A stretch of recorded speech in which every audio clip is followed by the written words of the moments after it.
नमस्कार। दैनिक पत्र पत्रिकाको संगालो कार्यक्रम अखबारमा यहाँलाई हार्दिक स्वागत गर्दछौं। प्राविधिक साथी राजु थापा र म श्रेया नेपाल।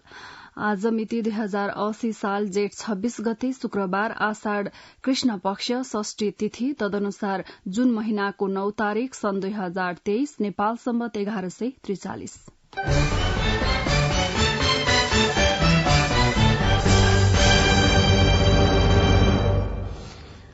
आज राजधानीबाट प्रकाशित विभिन्न दैनिक पत्र पत्रिकामा फरक फरक शीर्षकमा खबरहरू छापिएका छन्। गोरखापत्र दैनिकको अग्रपृष्ठको खबरबाट कार्यक्रमको शुरूआत गर्दैछौ। मनसून केरलामा लूको जोखिम कायमै शीर्षकमा छापिएको खबर हो यो। मनसून भित्रिन ढिला हुँदा नेपालको तराईमा तातो हावाको बहाव अर्थात लू चल्ने क्रम थप उच्च बनेको छ। नेपालको पूर्वदेखि पश्चिम तराईको भूभागमा तापक्रम उच्च बन्दा जनजीवनमा गम्भीर असर पर्न थालेको छ। जल तथा मौसम विज्ञान विभाग अन्तर्गतको मौसम पूर्वानुमान महाशाखाले देशका तराई भूभागमा आउँदो 4 दिनसम्म तातो हावा तथा लूको सम्भावना यथावत रहने देखिएकाले सोबाट बच्नका लागि सतर्कता अपनाउन अनुरोध गरेको छ।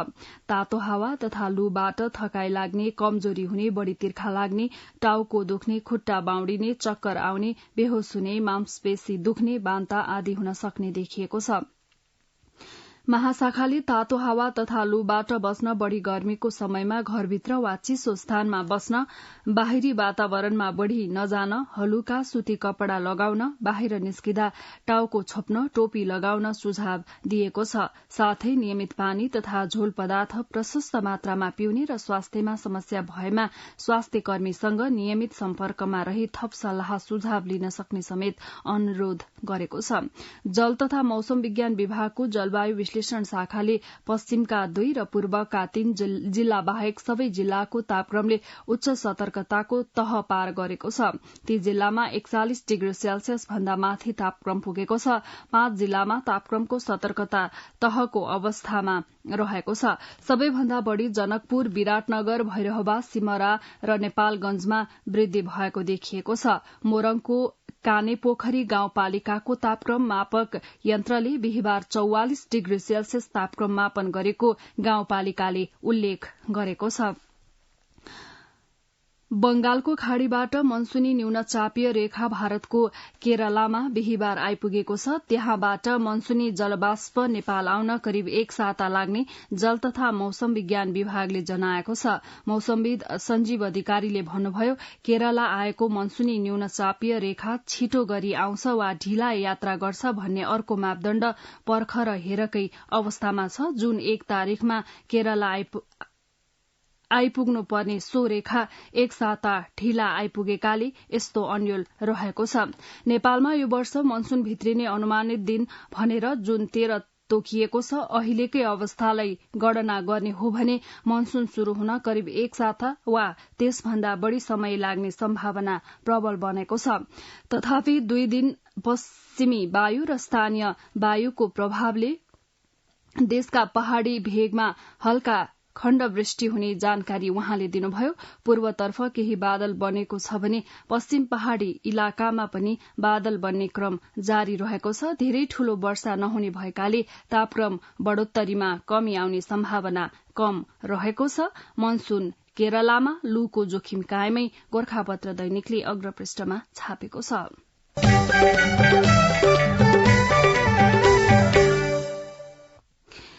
सहकारी विरूद्ध प्रहरीमा उजुरीका चाङ, लाखौं सर्वसाधारणको अरबौं बचत जोखिममा शीर्षकमा नयाँ पत्रिका दैनिकले अग्रपृष्ठमा खबर छापेको छ। नियमन गर्ने संयन्त्रको अकर्मण्यताका कारण सहकारी संस्थामा लाखौं सर्वसाधारणको अरबौं निक्षेप जोखिममा परेको छ। एकपछि अर्को सहकारी समस्यामा पर्दा प्रहरीमा उजुरीको चाङ लागेको छ भने संचालक फरार हुन थालेका छन्। पछिल्लो 2 महिनामा केन्द्रीय अनुसन्धान ब्यूरो सीआईबीमा मात्र 1 दर्जन सहकारी विरूद्ध उजुरी परेका छन्। ती मध्ये धेरैजसो सहकारी विभागबाटै पत्राचार भएर अनुसन्धान भएका छन् भने सर्वसाधारण सिधै पनि सीआईबीमा पुग्न थालेका छन्। एउटै सहकारी विरूद्ध 100 भन्दा धेरैको उजुरी परेको छ। उजुरी बढ़दै गएपछि अनुसन्धान नै धान्न नसक्ने अवस्था आउन लागेको सीआईबीकी निर्देशक एआईजी किरण बज्राचार्यले बताउनुभयो। सहकारी ठगीको अवस्था भयावह देखिन्छ। उहाँले भन्नुभयो, फोन फेसबुकदेखि कार्यालयमै आएर उजुरी गर्ने बढ़िरहेका छन्। उजुरीको चाप हेर्दा हामीले अनुसन्धान धान्न सक्ने अवस्था छैन। ठगी गर्ने सहकारीको संख्या सयौं छ, पीड़ितहरूको संख्या लाखौं छ। त्यसकारण यो समस्यालाई फरक ढंगले समाधान गर्नुपर्छ भन्ने लाग्छ। प्रहरीले थुनेर मात्र यो समस्या समाधान होला जस्तो लाग्दैन। सहकारी विरूद्ध प्रहरीमा उजुरीका चाङ, लाखौं सर्वसाधारणको अरबौं बचत जोखिममा। बचतकर्ताको रकम हिनामिना गरेर संचालकहरू फरार हुन थालेपछि सरकारले गर्यो करिब 100 सहकारी कर्मीको पासपोर्ट रोकका, नयाँ पत्रिका दैनिकले अग्रपृष्ठमा छापेको छ।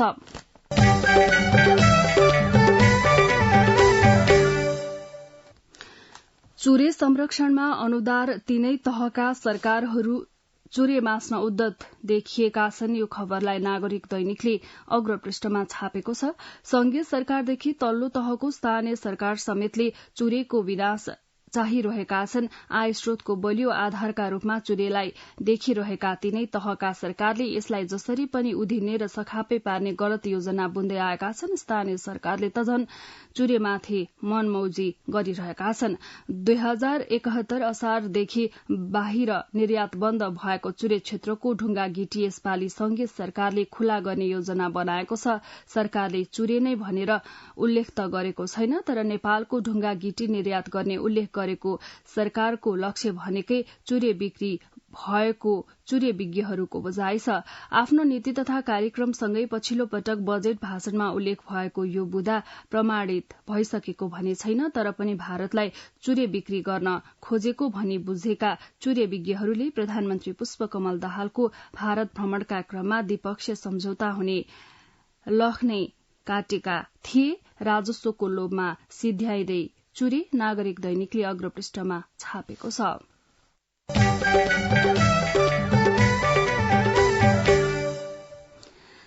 प्रधानमन्त्री पुष्पकमल दाहाल प्रचण्डले एकपटक आर्थिक क्रान्ति आवश्यक रहेको बताउनु भएको छ।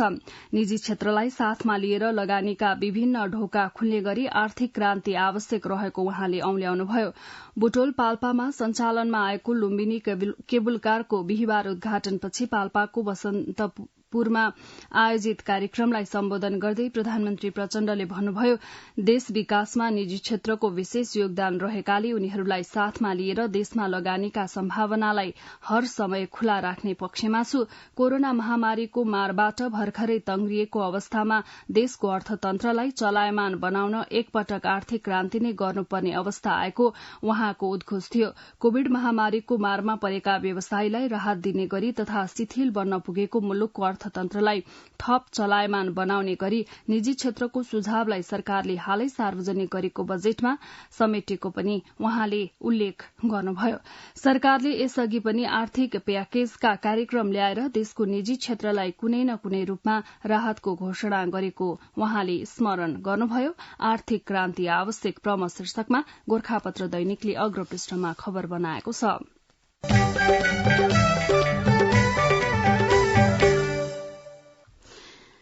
संघीय संसद सचिवालयमा भएको अनियमिततालाई गुपचुप पार्न महालेखा परीक्षकको कार्यालयले सघाएको खुलासा भएको छ।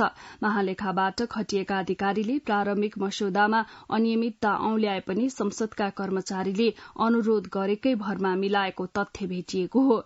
नायब महालेखा परीक्षक घनश्याम पराजुलीको टोलीले संसद सचिवालयमा करारमा कर्मचारी नियुक्ति 6 करोड़सम्मका विभिन्न खरिद भ्रमण खर्चसम्ममा अनियमितता देखिएको थियो। खर्चको बिल भेटिएमा वा तार्किक जवाफ आएमा यस्ता टिप्पणी महालेखाले हटाउने गर्छ, तर हटाउन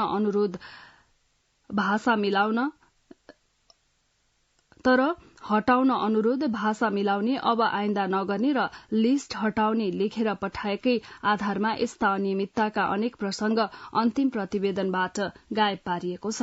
लेखा परीक्षण गर्न खटिएको टोलीले संसद सचिवालयमा अघिल्लो आर्थिक वर्षमा 5,97,25,057 रूपियाँको ठेक्का प्रतिस्पर्धा बिनै लगाइएको भेटाएको थियो। सार्वजनिक खरिद ऐन नियमावलीलाई छल्न बजेट टुक्रा टुक्रा पारेर कोटेशनका आधारमा खरिद गरिएकामा महालेखाको प्रारम्भिक प्रतिवेदनमा कैफियत लेखिएको थियो। संसद सचिवालयको अनियमितता, महालेखाको ढाकछोप, सार्वजनिक बोलपत्र छल्न 6 करोड़को बजेट 106 टुक्रा कान्तिपुर दैनिकले अग्रपृष्ठमा छापेको छ।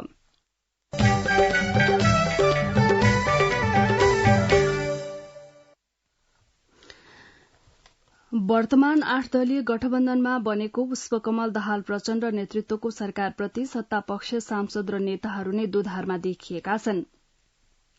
गत फागुन 10 पछि नयाँ समीकरण गरी प्रचण्ड नेतृत्वको सरकारलाई निरन्तरता दिएका 8 दलका कतिपय नेताहरू गठबन्धन सरकारको काम कारबाहीप्रति एक ढिक्का नदेखिएका हुन्।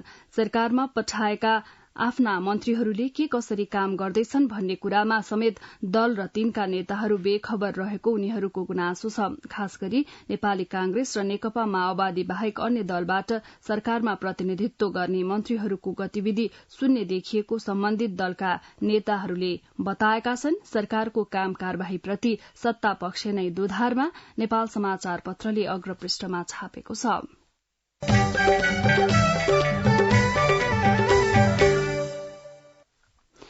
तपाईँ यति बेला दैनिक पत्र पत्रिकाको संगालो कार्यक्रम अखबार सुन्दै हुनुहुन्छ। अब एकैछिन विज्ञापन र सन्देश।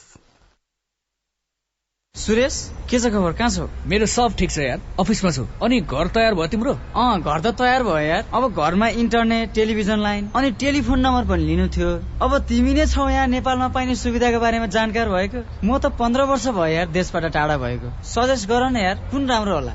इन्टरनेट, टेलिभिजन लाइन र टेलिफोन सेवाका लागि हो भने आँखा चिम्लेर नेपाल टेलिकमको fibre to the home FTTH सेवा लिहाल। तिमीलाई चाहिएको सबै सुविधा नेपाल टेलिकममा पाउँछौ। ढुक्क भएर लिँदा हुन्छ। ल, गजब भएछ। मलाई चाहिएको सबै सुविधा एउटै फाइबरबाट पाउने भएपछि थ्याङ्क यू यार। थ्याङ्क यू मलाई भन्दा नेपाल टेलिकमलाई भन, जनतालाई निरन्तर सेवा दिँदै आएको छ। नेपाल टेलिकम, राष्ट्रको सञ्चार।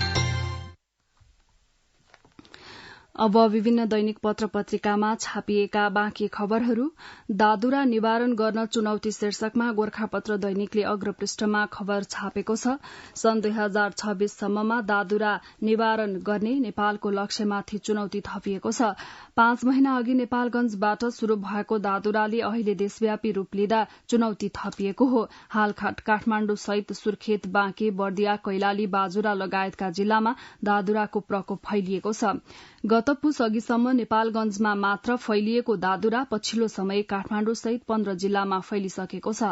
पछिल्लो समय काठमाण्डुको गोकर्णेश्वर नगरपालिकाको एक विद्यालयका 5 जना विद्यार्थीको नमूना संकलन गर्दा 4 जना विद्यार्थीमा दादुरा संक्रमण भएको पाइएको छ। परिवार कल्याण महाशाखाका प्रमुख डाक्टर विवेक कुमार लालले टेकुस्थित राष्ट्रिय जनस्वास्थ्य प्रयोगशालामा परीक्षणको क्रममा गोकर्णेश्वर एक गुम्बामा अध्ययनरत विद्यालयका 4 जनामा दादुरा पुष्टि भएको जानकारी दिनुभयो। उक्त विद्यालयमा अध्ययनरत 15 वर्ष मुनिका 54 जना विद्यार्थीलाई दादुरासँग मिल्दा जुल्दा लक्षण देखिएपछि 5 जनाको नमूना परीक्षण गरिएको उहाँको भनाइ छ। गत पुसमा नेपालगंजमा दादुरा फैलिएपछि सरकारले दादुरा विरूद्ध खोप अभियान सञ्चालन गरेको थियो। यसैबीच ठेउला चिकेन पक्सको संक्रमण फैलिएपछि स्याङ्जाको वालिङ नगरपालिका 12 कोखेको विद्यालय बन्द गरिएको छ। संक्रमण समुदायमा फैलन नदिन एक साताका लागि विद्यालय बन्द गरिएको र भेटघाटमा समेत कडाई गरिएको वालिङ नगरपालिकाले जनाएको छ। स्थानीय शीर्षेकोट देउराली आधारभूत विद्यालय बन्द गरिएको वडा अध्यक्ष विश्वजङ गुरूङले जानकारी दिनुभयो। गण्डकी प्रदेश सामाजिक विकास तथा स्वास्थ्य मन्त्रालय, विश्व स्वास्थ्य संगठन, स्वास्थ्य कार्यालय स्याङ्जाका प्रतिनिधिहरू संक्रमण फैलिएको ठाउँमा पुगेका छन्। चिकित्सक सहितको टोलीले संक्रमितको नमूना परीक्षणका लागि लिएको र परीक्षणका लागि काठमाण्डु पठाइने वालिङ नगरपालिकाका स्वास्थ्य शाखा प्रमुख कमल प्रसाद पाण्डेले बताउनुभयो। दादुरा निवारण गर्न चुनौती शीर्षकमा गोर्खापत्र दैनिकले अग्रपृष्ठमा खबर छापेको छ। यसै प्रसंगलाई अन्नपूर्ण पोस्टले दादुरा फैलदै निवारण लक्ष्य सरेको सरे शीर्षकमा खबर बनाएको छ। अग्रपृष्ठमै उपत्यका लगायत विभिन्न जिल्लामा दादुरा संक्रमित बढ़दैछन्। काठमाण्डुमा नै 4 जनामा संक्रमणको पुष्टि भएको छ भने अन्य जिल्लामा पनि संक्रमित थपिँदै जाँदा निवारणको आगामी लक्ष्य चुनौतीपूर्ण देखिएको छ। इपिडेमियोलोजी तथा रोग नियन्त्रण महाशाखाका पूर्व निर्देशक डाक्टर बाबुराम मरासिनीका अनुसार खोप अभियान प्रभावकारी हुन नसक्दा दादुरा निवारणको लक्ष्य सरेको सरेछ। हरेक वर्ष जसो दादुराको आउटब्रेक भइरहेको छ। जनस्वास्थ्य विज्ञ डाक्टर मरासिनी भन्नुहुन्छ, हरेक बाल बालिकालाई खोप लगाएको भए लक्ष्य भेट्न सकिन्थ्यो। खोपको कभरेज कम भएकाले फेरि पनि दादुरा निवारणको लक्ष्य चुनौतीपूर्ण बनेको छ। अन्नपूर्ण पोस्टले अग्रपृष्ठमा छापेको छ।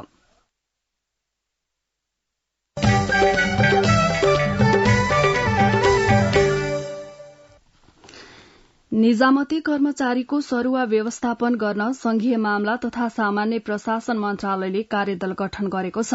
कर्मचारी तन्त्रमा सरुवाको विकृति झाँगिएपछि त्यसलाई नियन्त्रण गर्न कार्यदल गठन गरिएको मन्त्री अमनलाल मोदीले जानकारी दिनुभयो। मन्त्रालयका कर्मचारी प्रशासन महाशाखा हेर्ने सहसचिव हेमराज तामाङ र स्थानीय तह तथा क्षमता विकास महाशाखा प्रमुख सहसचिव बलराम रिजाल मिलित कार्यदल गठन भएको उहाँले बताउनुभयो।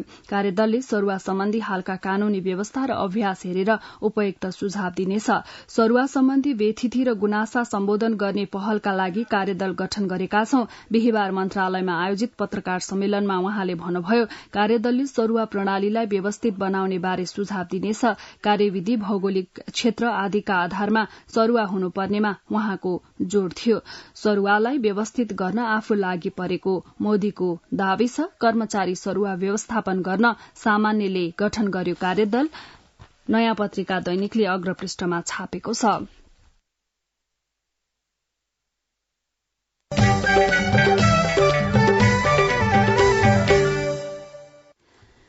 बजेटले महँगियो भान्सा, नागरिक दैनिकले अग्रपृष्ठमा छापेको खबरको शीर्षक हो।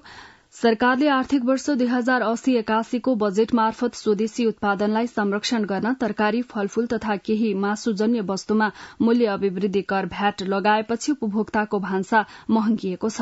अर्थमन्त्री डाक्टर प्रकाश शरण महतले बजेट मार्फत फलफूल, केही तरकारी तथा मासुजन्य वस्तुमा भ्याट लगाउने घोषणा गरेपछि बजारमा तरकारी र फलफूलको मूल्य बढ़ेको हो। बजेट भाषण पछिका 10 दिनमा तरकारी तथा फलफूलको मूल्यमा 40% सम्म मूल्य वृद्धि भएको छ। यही जेठ 15 गते बजेट भाषण भएको दिनदेखि 25 गते बिहिबारसम्म आलुको मूल्य 14.78% ले बढ़ेर 39 रूपैयाँबाट 46 रूपैयाँ पुगेको छ। यो अवधिमा गाजरको मूल्य 34% ले बढ़ेको छ। प्रति किलो 76 रूपैयाँमा बिक्री भएको गाजरको मूल्य 40 रूपैयाँले बढ़ेर 116 रूपैयाँ पुगेको छ। यस अवधिमा प्रति किलो भण्टा 25 रूपैयाँ बढ़ेर 35, बोडी 45 रूपैयाँबाट बढ़ेर 75, तिते करेला 23 रूपैयाँबाट बढ़ेर 45, परवल 75 रूपैयाँबाट बढ़ेर 85, घिरौला 55 रूपैयाँबाट बढ़ेर 65, हरियो फर्सी 27 रूपैयाँबाट बढ़ेर 46 रूपैयाँ पुगेको छ। नागरिक दैनिकले अग्रपृष्ठमा छापेको छ।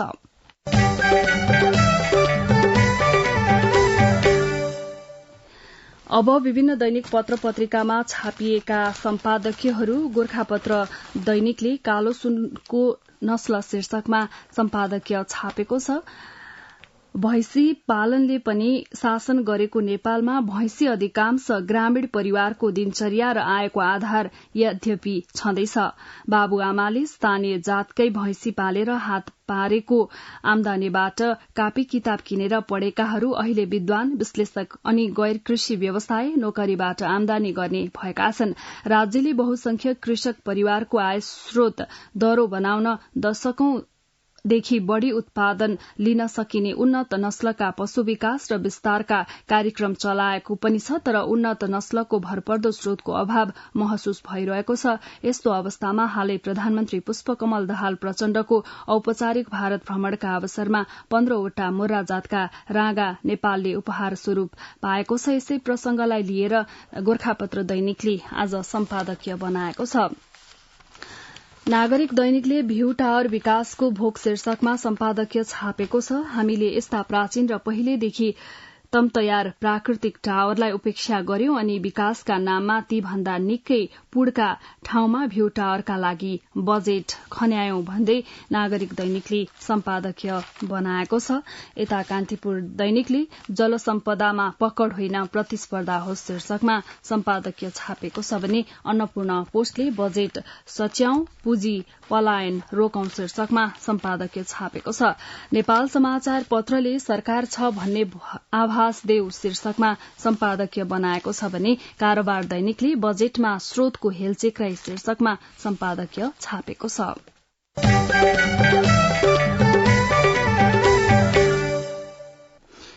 विभिन्न दैनिक पत्र पत्रिकामा छापिएका सम्पादकीयहरूपछि अब बाँकी प्रसंगहरू।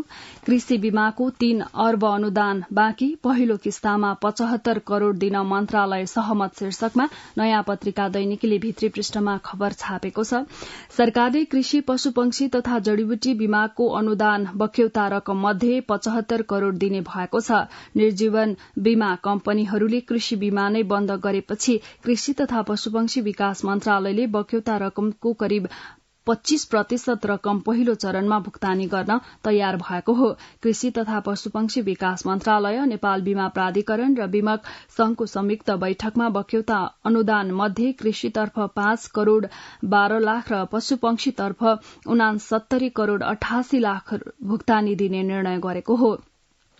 सरकारले आंशिक अनुदान रकम भुक्तानी गर्ने भएपछि कृषि बीमा खोल्ने नखोल्ने विषयमा बीमक संघले निर्णय नगरेको संघका महासचिव एवं नेको इन्सुरेन्सका प्रमुख कार्यकारी अधिकृत अशोक खड्काले बताउनुभयो। कृषि बीमाको 3 अर्ब अनुदान बाँकी, पहिलो किस्तामा 75 करोड़ दिन मन्त्रालय सहमत, नयाँ पत्रिका दैनिकले भित्री पृष्ठमा छापेको छ।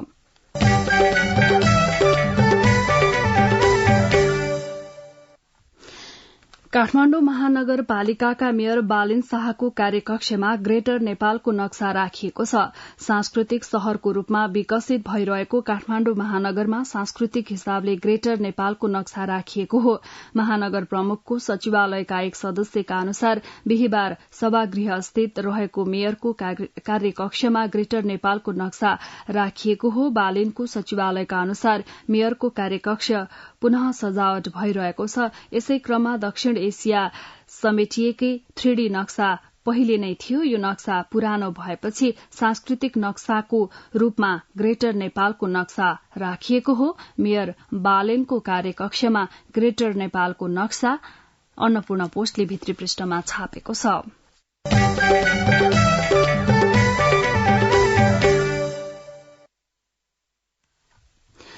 दुई दशक अघिसम्म नेपाल 90% भन्दा धेरै भारतीय सिमेन्टको आयातमा निर्भर थियो। स्वदेशी सिमेन्ट उद्योगले कच्चा पदार्थ क्लिंकर पनि 1 दशक अघिसम्म झण्डै 90% भारतबाटै ल्याउँथे। अब भने सिमेन्ट र क्लिंकरमा नेपाल आत्मनिर्भर मात्रै होइन, नेपाली उत्पादनले भारतमा पनि विस्तारै बजार पाउँदै गएको छ। सिमेन्ट र क्लिंकर निर्यातले व्यवसायमा थप्यो उत्साह, कान्तिपुर दैनिकले भित्री पृष्ठमा छापेको छ।